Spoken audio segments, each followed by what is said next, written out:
Le vice de la lecture de Edith Wharton.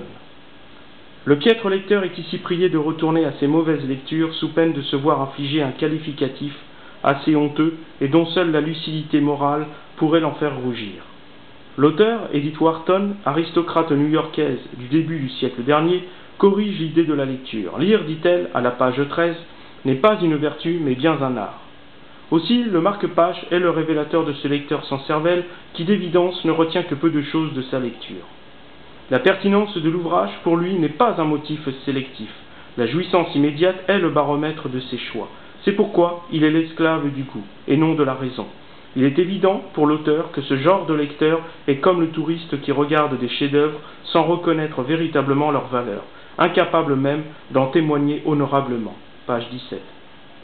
Il n'a pas la moindre conscience de l'essence de sa lecture.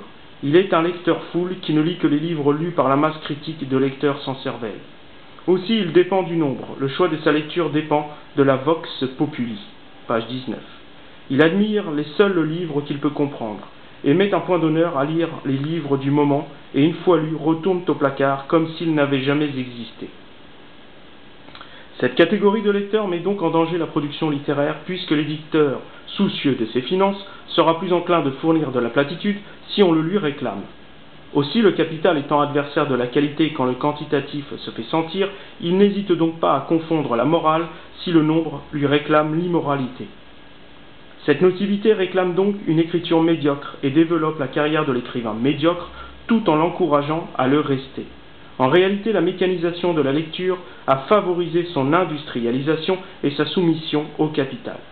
Les auteurs les plus riches, aujourd'hui, ne sont certainement pas les plus talentueux. Ils sont certes les plus lus, mais ils ont bien empêché leurs lecteurs de se tourner vers des lectures plus nobles. Cette double responsabilité forme une sorte de carrière du vice qui se persuade de sa valeur par le nombre de lecteurs.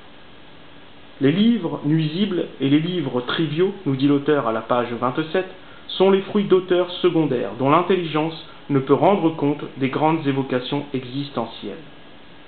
C'est ainsi que le lecteur médiocre œuvre systématiquement contre la grande littérature, page 30. Et bien que cette littérature soit essentiellement étudiée dans les grandes écoles et les institutions sérieuses, elle n'attire pas pour autant à elle les lecteurs médiocres. Ces derniers d'ailleurs ne tirent aucun avantage des grands livres. On peut affirmer à ce propos que ces derniers n'ont effectivement que des grands lecteurs pour les apprécier. Sociologiquement, la qualité du livre est en rapport à la couche sociale. Ce que lit l'ouvrier et ce que lit le bourgeois est fonction de sa culture de classe. Il n'est donc pas étonnant que l'ouvrier ait une culture de supermarché et le bourgeois une culture de bibliothèque. Concernant l'auteur Edith Wharton, une courte biographie présente à la fin de l'ouvrage témoigne de sa solide éducation et de la formation intellectuelle qui fut la sienne. Ayant accès dès sa jeunesse à la grande bibliothèque de son père, elle s'est familiarisée avec les grands auteurs tout en éprouvant le besoin, à son tour, d'écrire des poèmes et des nouvelles. On comprend alors pourquoi, au regard notamment de son statut social, qu'elle ait pu devenir un écrivain reconnu qui fut rendu célèbre pour son roman « Le temps de l'innocence ». Son goût précoce pour la lecture et ses facultés intellectuelles l'ont tout naturellement poussé à écrire très tôt. C'est donc à 16 ans, en 1878, qu'elle publie à compte d'auteur son premier recueil de poèmes.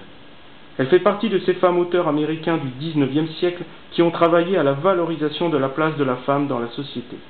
Tout le XIXe siècle américain verra prospérer dans ses rangs des romancières et des femmes de lettres dont le talent abreuvera et façonnera la société occidentale déjà chamboulée par l'ère industrielle, le marxisme, le nihilisme et les Lumières.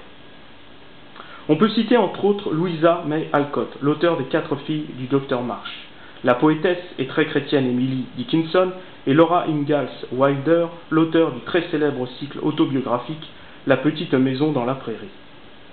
Ces romancières sont des révélateurs essentiels de la sociologie américaine de l'époque, dont l'expansion insolente provient de cet enracinement profond que la solidité paternelle a su magistralement préserver.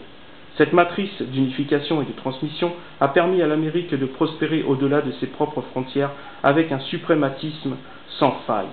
Ces icônes féminines, qui au bout du compte s'incarnent symboliquement dans la statue de la liberté, ont sociologiquement émancipé et affranchi un vieux monde protestant et puritain que le décalogue avait un peu trop sérieusement éloigné de la figure christique du Nouveau Testament.